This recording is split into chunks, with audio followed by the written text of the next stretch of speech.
En La Ventana acontece, que no es poco, un relato personal de la historia, con Nieves con Costrina, Cadena SER.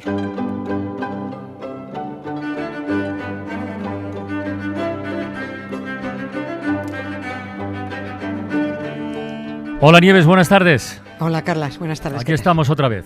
Déjame recordar a los oyentes habituales de este Acontece, que no es poco, a los oyentes de La Ventana, que hemos abierto temporada en formato serie para contar con detalle lo que fue la Guerra de Marruecos. Episodio muy importante en la historia de España, que había terminado el siglo XIX despidiéndose del imperio y comenzó con una aventura colonial en Marruecos, el siglo XX, en el Rif.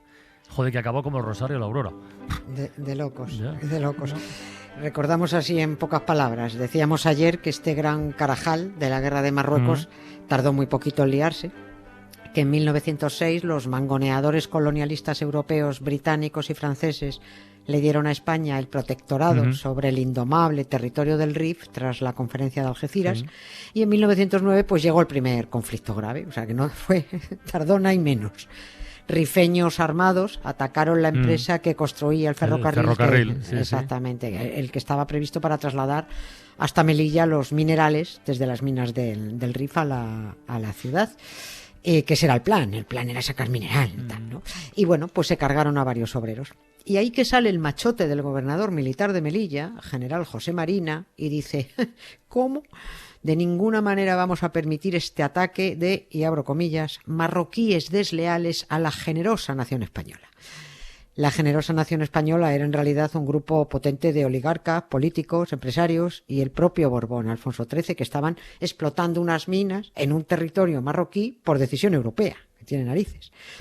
Es lo mismo, si se me permite la comparación, que ocurrió cuando los canallas británicos les dieron a los invasores judíos a finales del 19, les dijeron eso de que podían empezar a instalarse en Palestina.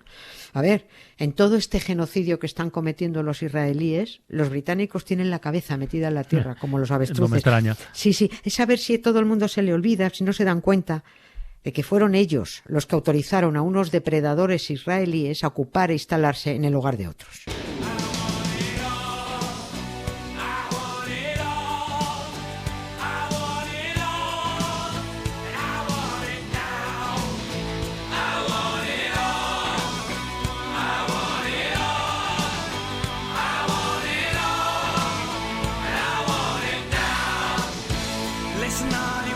Oye, Nieves, estaba pensando, con todo esto, el sultán de Marruecos, el sultán de por aquel entonces, ¿tenía algo que decir del tema? Porque él estuvo de acuerdo, ¿no?, con que España tuviera un protectorado en el Rif. Claro, estuvo en la conferencia de Algeciras. Vale. Entonces él ahí que... Pues es que, a ver, el Rif, con todos los rifeños dentro, iba a su bola. Aunque fuera territorio marroquí, pero una región ahí un poquito independentista. Ya. El sultán de Marruecos no asomaba la nariz por allí, y cuando estuvo de acuerdo en que España se instalara en esa región inhóspita, agreste, sin apenas agua, que es una solanera, donde solo se manejan bien los bereberes, pues fue como decir, vale, instalaros en el avispero del Rif, pero allá os los apañéis vosotros con los rifeños, que yo no les toso. Las cabilas rifeñas, las tribus, no se sometían a la autoridad del sultán, y mucho más se resistieron a la irrupción española. Los españoles, aunque pagaban fortunas al jefe tribal para que les pacificara el territorio, bueno, pues el territorio no se pacificó, y entonces vino el ataque a la empresa que construía el ferrocarril para trasladar el hierro. Ya habían tenido varias broncas rifeños y españoles, pero la gorda llega el 9 de julio de 1909, cuando 14 trabajadores españoles fueron tiroteados. Murieron 5 o 6, y ahí fue cuando el jefazo militar de Melilla, el general José Marina, dijo eso de que había sido un ataque de marroquíes desleales a la generosa nación española. Y este uniformado es el que lía la que conocemos como Guerra de Melilla, que es el comienzo de la Guerra de Marruecos. ¿Pero cómo que la lía? Quiere decir, ¿la lía por su cuenta? Pero el gobierno español tendría algo que decir ahí, ¿no? Sí, bueno, a ver, el presidente... Sí, claro, tendría algo que decir si lo hubiera dicho. El presidente del gobierno, Antonio Maura, era partidario de dar una respuesta policial a ese ataque, no una respuesta militar, precisamente para que las cosas no fueran a peor. Ya. Pero el general de Melilla, bueno, pues le convence de que no, el ejército, de que tiene que haber una respuesta contundente e inmediata de España para que sepan quién manda ahí. O sea, a los rifeños había que enseñarles quién mandaba en el RIF. Y como a los generales les gusta una guerra, ya sabes tú, más que a Leticia la portada de Lola, el señor general Marina organizó... Le encanta a ella, le encanta. Con sus modelos. El general Marina lo que hizo fue organizar una operación militar precipitada y mal planteada el mismo día 9 de julio, que provocó otros 4 muertos y otros 25 heridos. Y poco pudo hacer el presidente del gobierno, Antonio Maura, con el soldadito Alfonso XIII. Porque el Borbón estaba de acuerdo con que la respuesta la diera el ejército. Así que al día siguiente del ataque a los obreros del ferrocarril, o sea, el día 10 de julio, ya se firmó el decreto de movilización de hombres en la reserva para empezar a embarcarlos en Madrid, en el campo de Gibraltar y en Cataluña. Y los primeros reservistas que tenían que movilizarse, los de Cataluña. De la noche a la mañana se ordenó el embarque de reservistas que por edad... pues es que ya casi todos estaban casados y eran padres de familia, con sus oficios. No. Es decir, reservistas que se iban a una guerra de la que se acababan de enterar, porque no sabían qué coño era eso, en la que no sabían ni por qué ni por quién tenían que pegarse, desentrenados, con un armamento deficiente, dejaban desasistidas a esposas e hijos porque con ellos desaparecía el único sustento de la familia. Les decían, ¿os vais a Melilla? Les decían, pero ¿a Melilla qué? ¿Por qué? Por la patria. Pues por la maldita patria, que no era otra que los negocios de la oligarquía y el Borbón.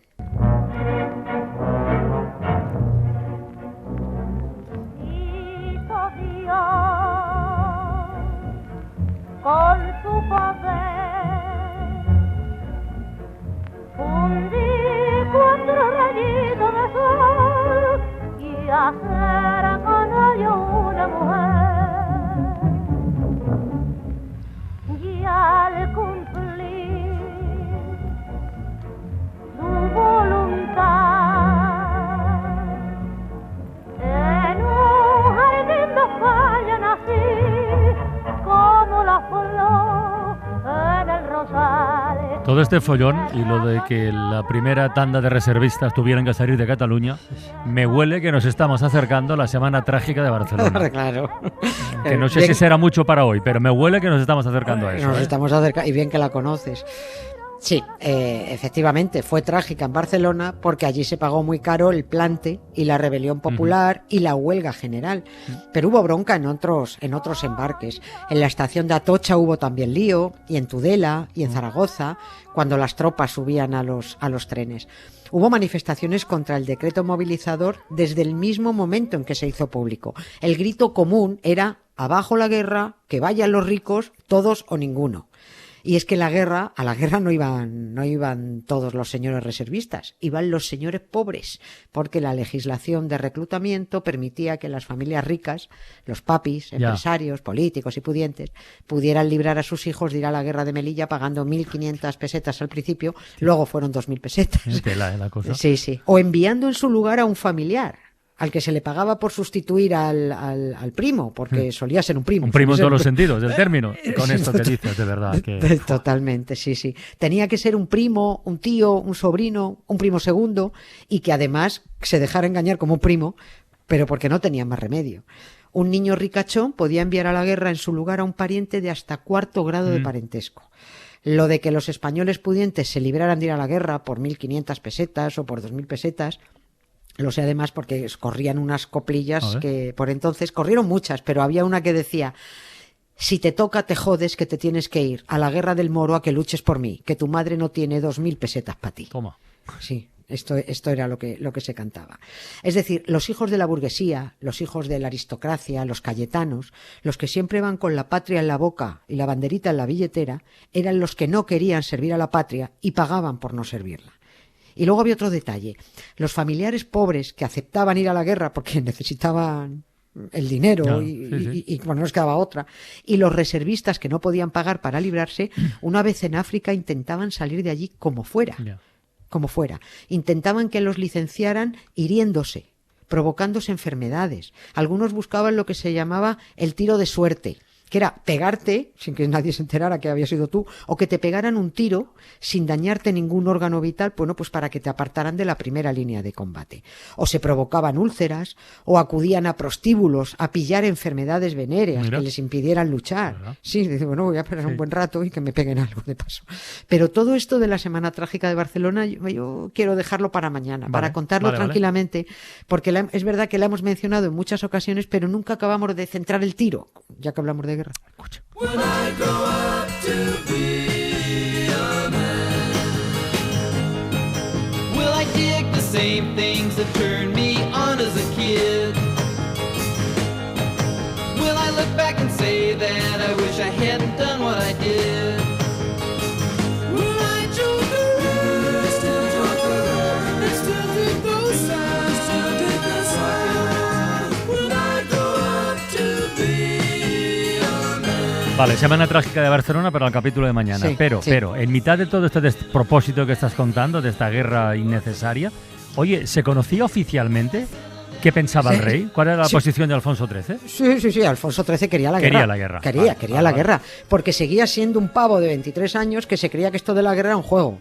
Era un soldadito que se hacía muchas fotos con muchos uniformes y muchas medallitas, pues como hizo Juan Carlos, como ha hecho Felipe, como hace Leonor, que parece Barbie Zarzuela con tanto estilismo militar. El Buc, él está haciendo la prensa, desde luego maravilloso.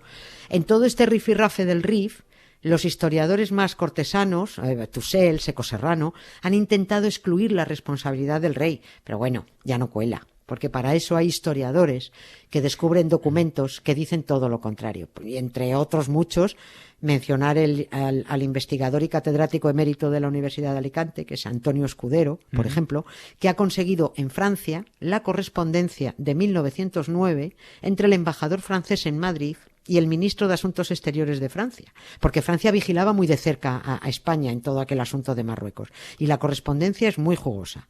En una de las cartas, el embajador a su ministro le decía: el RIF no solo tiene un carácter industrial, cubre un plan político determinado, inflamar el amor propio nacional y las aspiraciones personales del rey.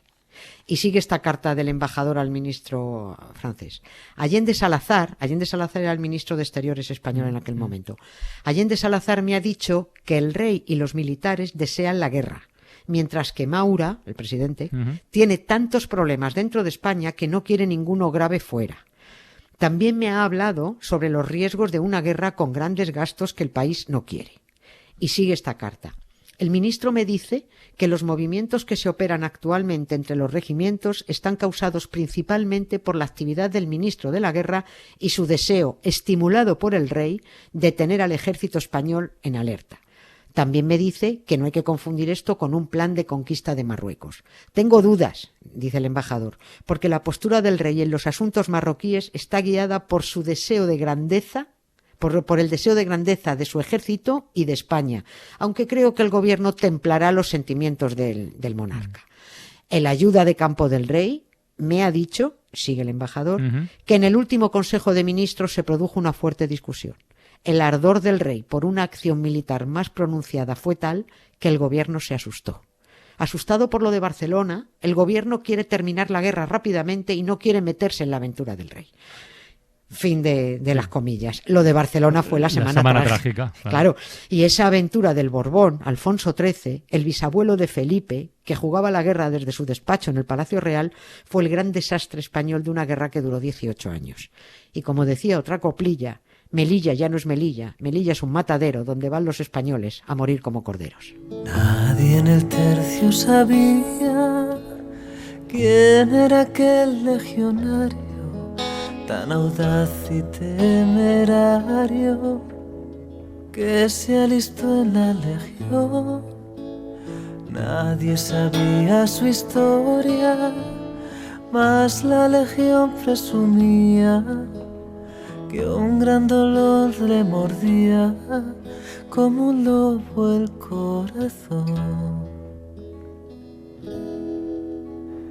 Cuando más recio era el fuego y la pelea más fiera, defendiendo su bandera, el legionario avanzó y sin ceder al empuje del enemigo exaltado, supo morir como un bravo y la enseña rescató.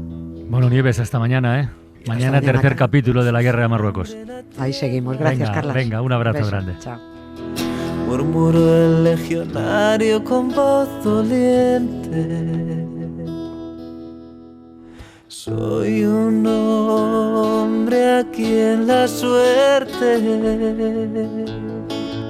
hirió con zarpa de fiera. Soy un novio de la muerte que va a unirse en lazo fuerte con tan leal compañera.